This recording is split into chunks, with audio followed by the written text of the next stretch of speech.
कहानी। सच की कीमत। दुनिया की तारीख गवाह है कि सच्चाई कभी आसान नहीं रही। सच बोलने वाला अक्सर तन्हा होता है। लोग उस पर हंसते हैं, मजाक उड़ाते हैं और बाज औकात उसकी जान तक खतरे में पड़ जाती है। मगर सच की रोशनी ऐसी है कि झूठ के अंधेरों को काट देती है। यही रोशनी सदियों से इंसानियत का चिराग जला रही है। एक पुराना शहर, गलियां सुनसान हैं, लोग दब्बे दब्बे लहजे में बातें कर रहे हैं। हुक्मरान जालिम है, उसके दरबार में सिर्फ चापलूसी चलती है। जो शख्स जरा सा भी सच बोलने की कोशिश करे, उसे कैद कर दिया जाता है या सजा दे दी जाती है। लोग खौफ में जीते हैं, लेकिन उन्हीं लोगों के दरमियान एक नौजवान है। उसका नाम अहमद है। वो एक आम इंसान है, लेकिन दिल में सच्चाई का चिराग जलता है। उसकी माँ हमेशा कहती थी, बेटा, सच से डरना नहीं, चाहे सर कट जाए, मगर सच का परचम कभी न झुकाना। एक दिन शहर के बाजार में शोर मच गया। बादशाह के कारंडे ऐलान कर रहे थे, जो शख्स कहेगा कि बादशाह सबसे इंसाफ पसंद और सबसे रहम दिल है, उसे इनाम दिया जाएगा। लोग बारी बारी आगे बढ़ते, झूठ बोलते और सोना लेते। अहमद के दोस्तों ने कहा, चलो अहमद, तुम भी कह दो, हमें भी इनाम मिलेगा। अहमद मुस्कुराया और बोला, मैं झूठ नहीं बोल सकता।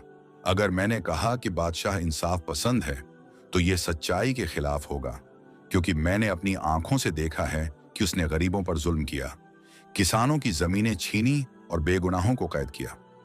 दोस्त घबरा गए। अहमद, खामोश रहो, वरना मुसीबत आ जाएगी।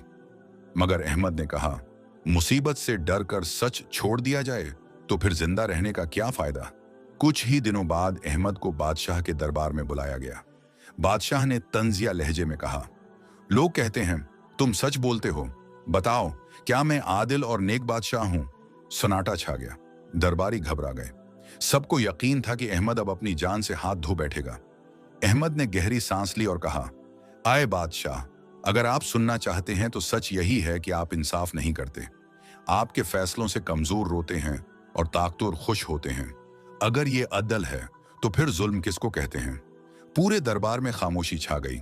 सबकी नजरें अहमद पर जमी थीं। बादशाह का चेहरा सरख हो गया।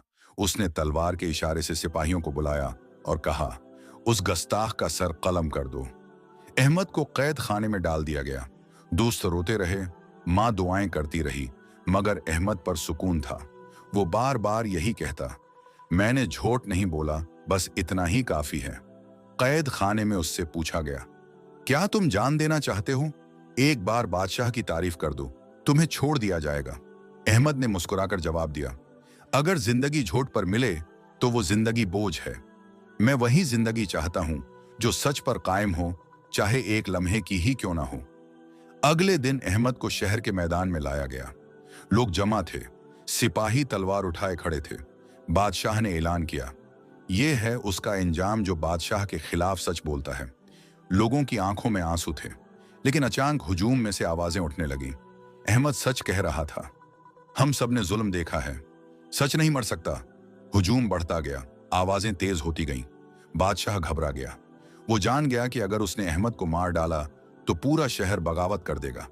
आखिरकार उसने तलवार नीचे रखवाई और हुक्म दिया कि अहमद को छोड़ दिया जाए। अहमद लोगों के दरमियान खड़ा था। उसकी आंखों में आंसू थे, लेकिन होंठों पर मुस्कुराहट। वो बोला, देखो दोस्तों, सच बोलना आसान नहीं, लेकिन अगर हम सब झूठ के बजाय सच का साथ दें तो कोई बादशाह, कोई ताकत हमें गुलाम नहीं बना सकती। याद रखो, सच बोलो, चाहे सिर तन से जद्दा ही क्यों ना हो। लोगों ने तालियों की गूंज में अहमद को कंधों पर उठा लिया। शहर में पहली बार उम्मीद की रोशनी जगमगा उठी। इख्तितामी पैगाम, सच बोलने वाले शायद तन्हा हों, लेकिन उनकी आवाज नस्लों तक जिंदा रहती है। झूठ वक्ती फायदा देता है, मगर सच्चाई हमेशा फतेहयाब होती है। इसलिए याद रखो, सच से कभी ना घबराओ, क्योंकि असल बहादुरी यही है कि इंसान सच पर कायम रहे।